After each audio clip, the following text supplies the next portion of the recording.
Астрологична прогноза за февруари месец. Февруари е един от най-ключовите и съдбовни месеци на годината. Под силното влияние на Водолея и неговия управител Уран, месецът носи внезапни обрати, освобождаване от ограничения и дълбоко вътрешно пробуждане. Уран не пита дали сме готови. Той разрушава остарелите структури, разбърква плановете ни и ни изправя пред истината за свободата, личната и колективната. Ако усещате, че нещо ви задържа, че живеете в компромис или страх, февруари месец ще ви потикне да направите решителни промени. В началото на месеца Уран е статичен, което създава усещане за натрупано напрежение, готово да се отприщи внезапно. Насочете мислите си към бъдещето, което искате да създадете. Визуализирайте вярата в новия път. Имайте сила да се стабилизира вашия вътрешен свят. Още през първите дни на февруари на небето се подреждат своеобразен парад на планетите във Водолей, Плутон, Марс, Слънцето, Венера и Меркурий се събират, за да заявят ясно, че човечеството навлиза наистина в един нов етап. И това е момент на колективно нулиране, реорганизация на времеви линии, активиране на лидерски кодове и в индивидуалното съзнание.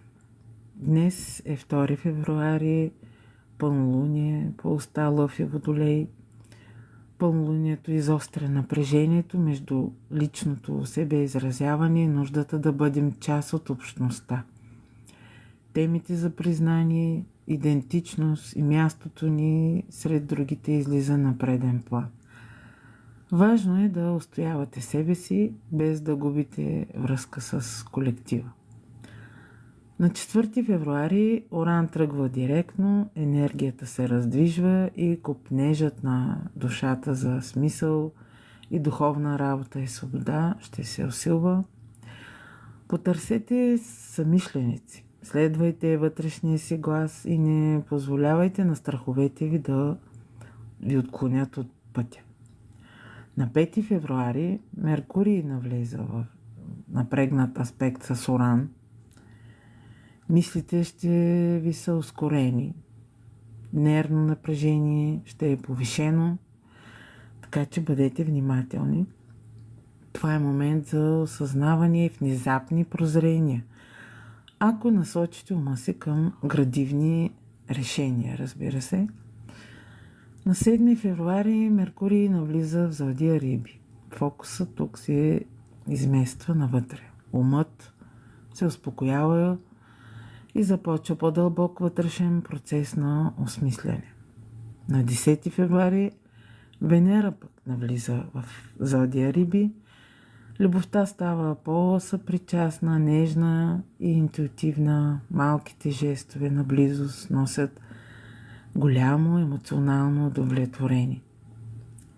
И най-голямото събитие, за което говорим всички астролози, това е на 14 февруари. Сатурн навлиза отново в Овен, в който действа твърдо и без компромиси, започва един нов цивилизационен цикъл, свързан с лична отговорност, зрелостта и поемането на лидерска роля. В социален план са възможни по-строги правила, засилен контрол и изискване за дисциплина. Бъдете точни, отговорни и последователни. При преминаването си от Риби в Овен, Сатурн отново се съединява с Нептун на 0 градуса от зодиака.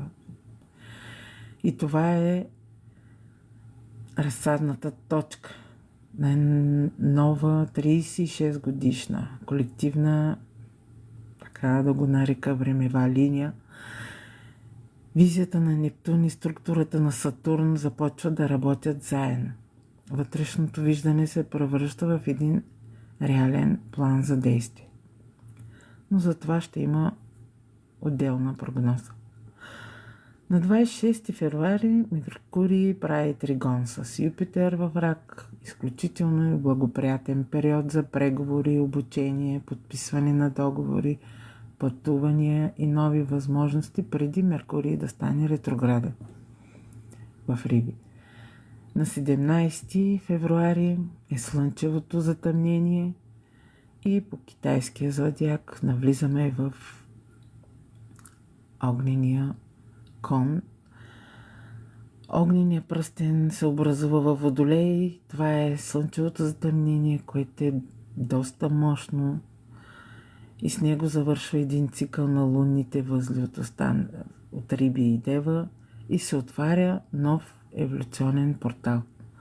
Остарели системи, идентичности и модели се разпадат. И това, което е извън баланс, не може да устои. Това, което е в баланс, ускорява се бързо.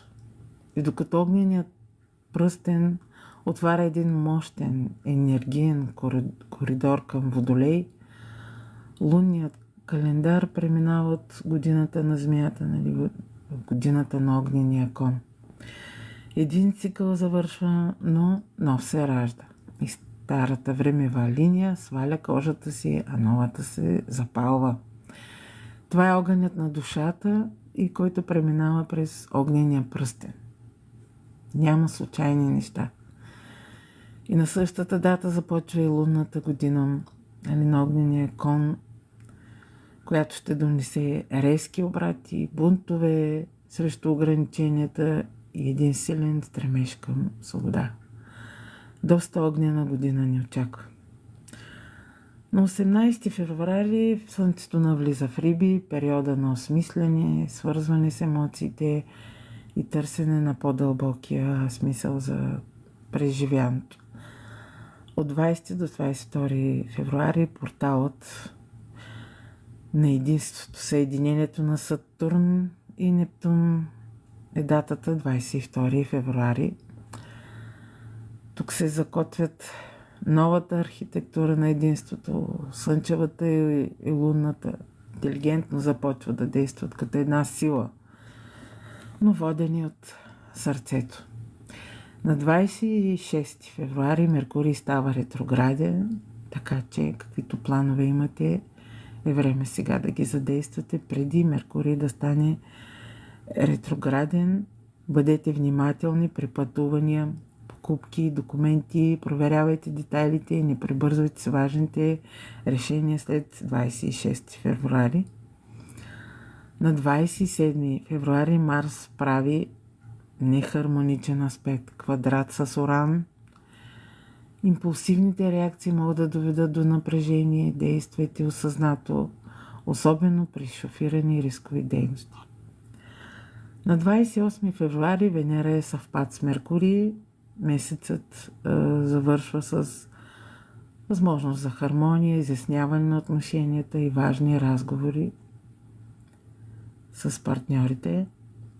Февруари месец е месецът, в който полярностите се събират в единство. И свободата се ражда там, където страхът губи властта си. Пожелавам ви